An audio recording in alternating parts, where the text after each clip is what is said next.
Look what just arrived, a Spectrowhirl Tarot, 78 hand-painted cards. Here you go. Let's get the shoulders out of the way. You got Etsy, you got the Gmail, you got the website, and of course, if you look around, you can find the Facebook, Twitter, Tumblr, and Instagram for the Spectrowhirl Tarot. So, this person does have a very cool Etsy site with a lot of good art. Like, if you're gonna go and check out this art by Benjamin Allen Simon, you need to go to the Etsy site because the artwork, I'm like, wow, that looks really good. I don't know how long Ben took on some of these things, but it was it's very, very cool looking art. Anyway, let's go in and check out the Spectrowhirl Tarot. Comes in a little cardboard box. And here is a tarot. Oh, I was hoping for borderless. Oh, man. Oh, well, here's the back of the cards. Well, let me take a look. There's the back of the cards. And here are the front of the cards. So let's take a look at the card thickness. Comes up to here. So that is not the thickest card. Yeah, very pretty art, though. Very attractive. We have the Fool. The Mask, interesting. So the Mask, you know, sort of the jester looking feel to that. The Magician, love the sword. I really like that. It looks very cool. High Priestess also looks pretty good. Got the Crescent Moon. We got sort of the two pillars and whatnot kind of going in there. A couple of Crescent Moons throughout here. And then the moon phases, which I think is kind of cool. And then we have the Empress. It's a shame that we don't have an actual Empress or an actual figure. But it is a very attractive deck with good art. Man, that must take a long time to do. That's got to take a long time to create this type of art. That looks very detailed and cool as well. All right, and we have the Emperor with the, ooh, interesting, a couple of the ram there. We have the Hierophant. I like it, sort of the decorative stuff. Then we have the keys. Then we have sort of the robe.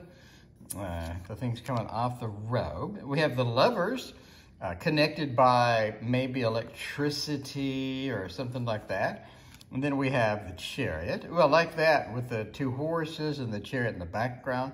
Still no characters in here. I'm kind of wondering what they did with the court cards if there's no characters. Maybe subbed in animals, I guess. No character here, but we have a lion.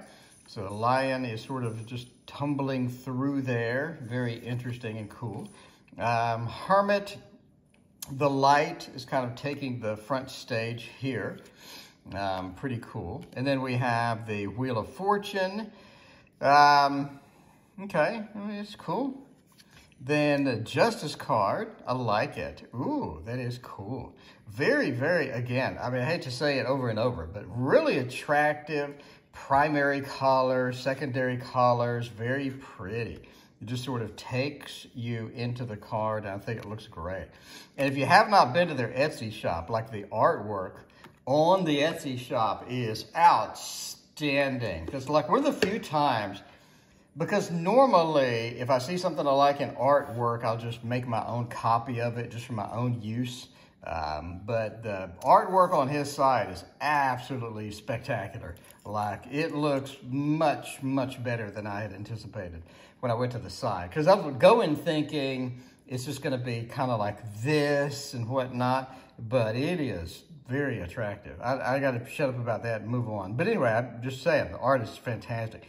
I love the snake, the level of anticipation, the level of threat that's introduced into the Hanged Man.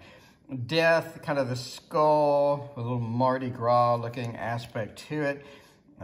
Temperance with just the flow of the water being the highlight. Then we have the Devil card. Very, very cool. I like that.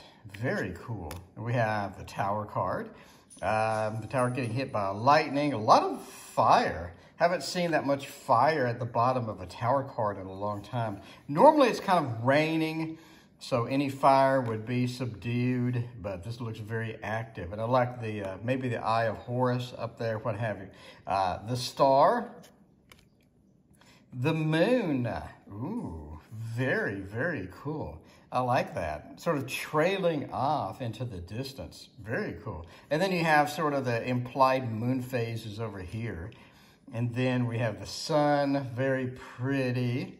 I like the flowers and whatnot. We have judgment, no E. And we have sort of the flow. Very flowing kind of card. Like if you're looking for energy flow or something like that in a reading, this would be the deck to make. This would be the deck to bring out. The World card. Ooh, we have our first figure in here. Cool. Get the Ace, the 2.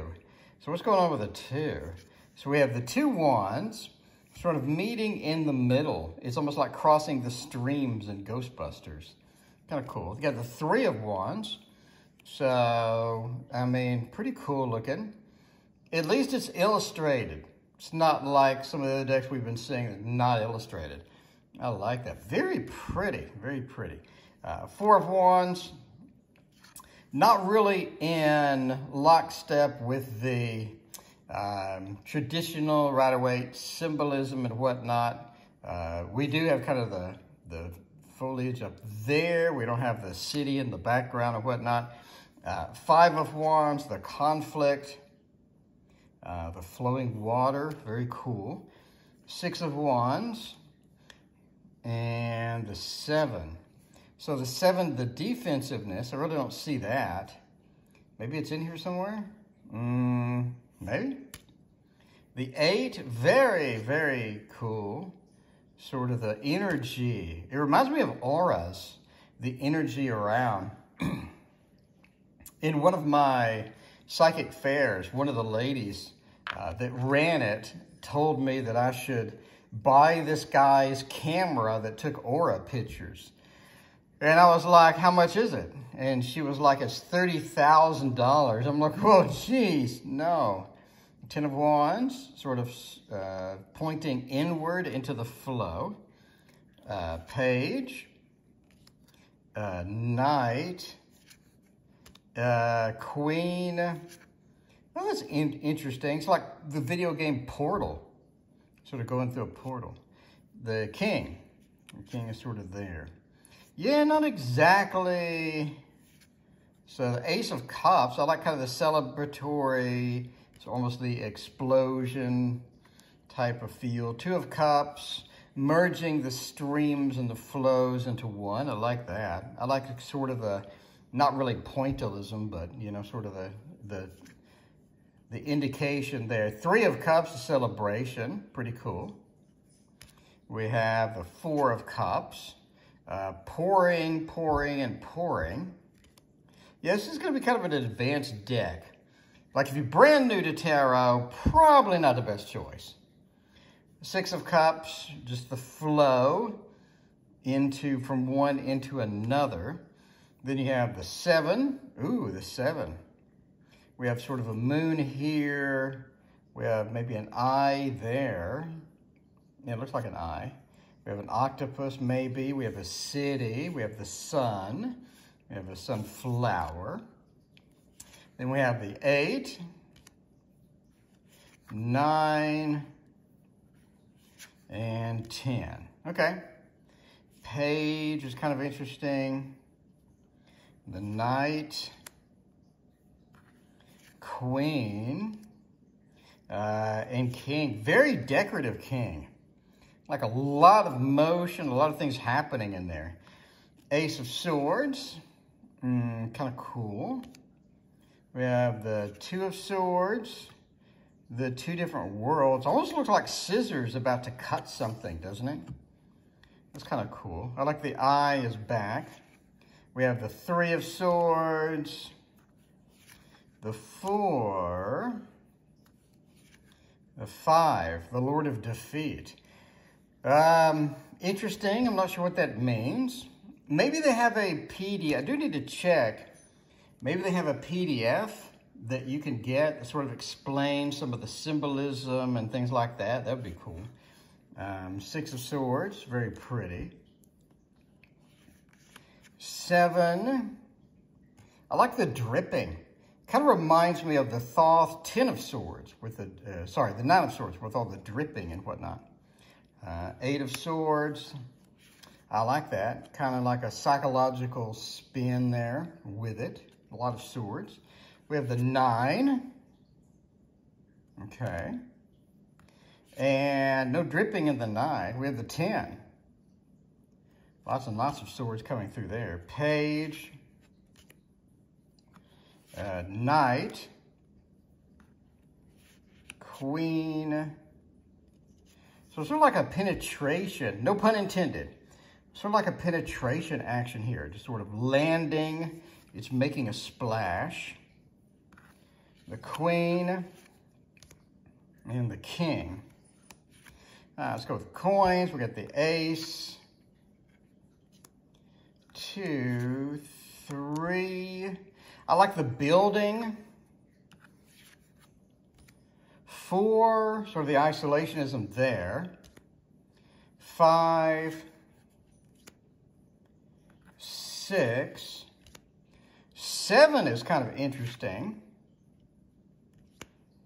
8, 9, 10, Page, Knight, Queen, and King. Pretty cool. I like it. Very cool. Again, the artwork on the site is spectacular. Go check it out. Spectrowhirl Tarot. Let me know what you think in the comments. Thank you for watching. Please hit like and subscribe.